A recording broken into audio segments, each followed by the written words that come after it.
Hey, what's up guys, welcome back to my YouTube channel. I just want to quickly say, as a bit of a disclaimer before I start this video, that I talk about disability and chronic illness as separate things. And the reason for that is because I've been disabled all of my life and I've only had my chronic illnesses for the last couple of years. So I've just separated them, but I just want to make you aware that I do know that chronic illness is a disability. So I just kind of wanted to put that out there, but for the sake of this video, I do separate them. But like I said, I am aware that they are part and parcel. This video is going to be quite a long one, so make sure you grab a cup of tea, get comfortable, and let's get cracking. So, my disability that I've had since birth is called Patella syndrome. So, what is Patella syndrome, I hear you ask, because no one's heard of it, and rightly so, because not even doctors have heard of it. So, Patella syndrome is a genetic condition which affects one of the chromosomes in your genes. It basically makes it a defect and can cause abnormalities within a person. The way that I suffer with my Patella syndrome is quite different to those with the normal version of the condition, and I will get into that further on. So Patella syndrome is hereditary mainly. It's 50-50% chance to be passed down through the bloodline. However, in rare cases, it can be sporadic. It can just happen without any family history of it, which makes it even more baffling. So the condition is in about 1 in 50,000 people within the UK. The condition typically affects the nails, the bones and the kidneys of the person with the faulty gene. The nail is typically affected. I was quite fortunate in the fact that my nails weren't affected. I'll put a picture on screen of what Patella syndrome nails typically look like. And yeah, I was blessed with quite nice nails, which I'm thankful for. Kneecaps are affected quite commonly as well. They're either missing, they're small, or they're irregularly shaped, and that can cause problems with the joint. It can make your knees click loads, it can make them lock up easier, and it can cause all sorts of other problems within that. Your kidneys need to be checked every single year by a doctor because the protein isn't filtered through properly and it can increase your risk of kidney disease later on in life. Other problems associated with Patella syndrome is IBS, poor circulation, putting on weight, and muscle definition is quite hard to gain within Patella syndrome. So that's a brief overview of what Patella syndrome is as a whole. And now I'm going to talk about how Patella syndrome affects me personally. So to start off with, you'll notice my scars, which are a result of operations that I've had to have within my life. However, the reasons why I've had to have those operations is due to muscles not forming properly and my kneecaps being poorly developed. I think one of my kneecaps is like this big. As a result of this, I am unable to bend my legs fully and extend them again. This has obviously caused a lot of problems with walking. I wasn't able to walk as early on as most people because of my difficulties, and doctors at the time didn't know what was going on. They just assumed that my legs were locked and they would eventually sort themselves out, which they didn't. I was put in plaster casts and things to try and straighten them, but they weren't working, which then later on led to operations to try and sort something out. Because of the nature of Patella syndrome, not many doctors have heard of it, so they didn't really know what was going on with me, never mind the Patella syndrome aspect of it. And it was quite a rare case of what was wrong with my legs. So another way that it affects me is that I suffer with club feet.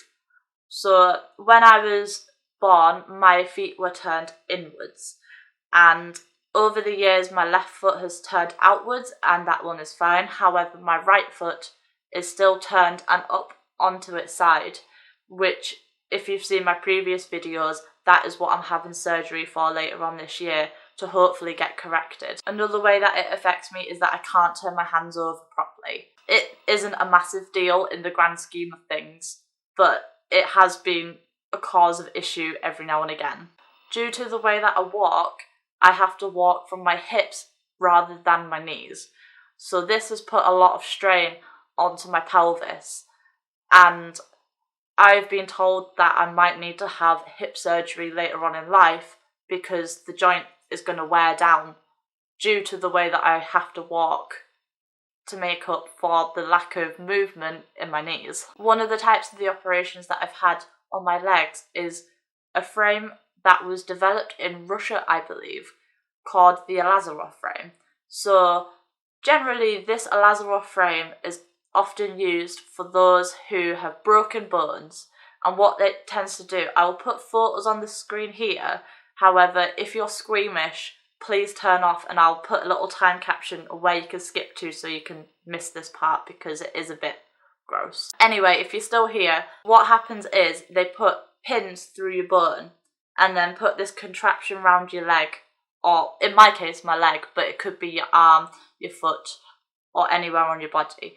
And what the aim of it is to do is to hold all of the bits of the fractured bone, and if it's broken, into place so that it can heal properly, and it will just hold it there for as long as it needs to, and then they'll remove the frames later on. However, they repurposed these frames for me so that what they were trying to do was to straighten my leg but forcing it. So on these frames they have little turny bits.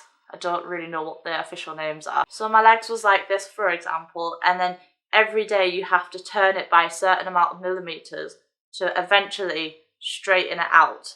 And what they were hoping to do with that was to stretch the muscles that I had and basically pry it open.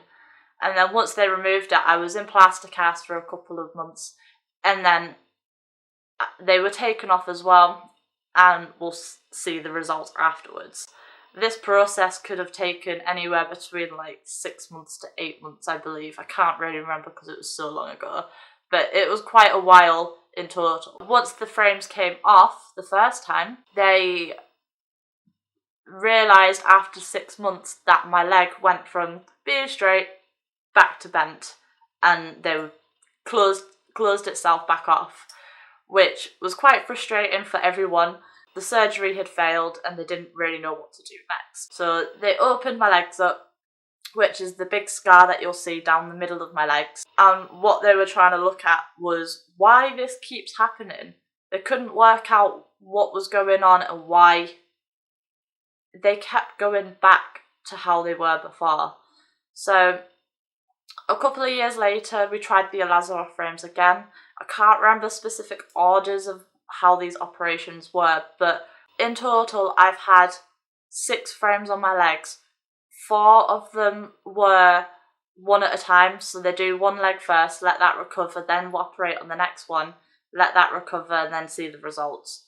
That happened twice, and then the final time, which was in 2007, I had a bilateral Lazarov frame operation. So that means both of my legs were being operated on at the same time, which, as you can tell, it would have caused a lot of effects within me because it was quite an unheard of thing to do. I was only 11 or 12 at the time, so I was quite young. I was actually the youngest person in the country to have an Lazarov frame on in the first place, and I was also the first person to have a bilateral frame operation. In 2007, the doctors still couldn't figure out what was going on, so they thought, one last time, we'll try these frames, bilateral, and we'll overextend the muscles and see what happens from that. So instead of going from here to here, we went from here to here to here. So yes, my legs were kind of bowed upwards rather than downwards. And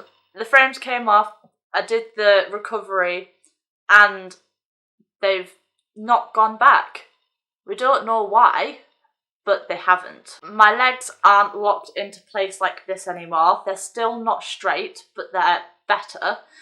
And we're not sure if the overstretching has done that. We're not sure if just me growing up and the sheer amount of walking that I do these days has had something to do with it. We're not sure, we don't know, and I don't know if we'll ever find out. So after all those years, an operation kind of was a success. Mint. We were on the right track. So in terms of my feet, I had a surgery when I was younger to stretch the muscles to try and get my club feet to go back to place. One of them worked, which was my left foot. My right foot, however, like my legs, sprung back to how they were before. This was quite hard, and it's still something that I'm really struggling with to this day. So I have decided to start talking more openly about my disability and my struggles that I face with them. For years, it was the norm for me. It wasn't something that I felt like I needed to discuss. But becoming more active in the disability communities, I realised that I could have a platform to talk about the struggles of having a genetic condition and no one knowing what to do with you. I also wanted to discuss confidence about showing off my scars. Scars aren't something to be ashamed of. I will do a full video about this at some other point, but my scars are really noticeable and they're not something that I can get away with hiding unless I wear jeans all the time. So being confident about them is really important. Thank you for watching my video, and if you've made it this far, I applaud you. I hope you've learnt a bit more about my disability and my genetic condition. As I said, I will be filming and uploading some videos about different topics such as body confidence with scars, whether they are surgical scars or self-harm scars or accident scars or whatever the cause of the scars. I want to talk about the future of my disability and what that means for me. So if you're interested in those videos, make sure you stick around and press that subscribe button down below, and I'll catch you next time. Bye!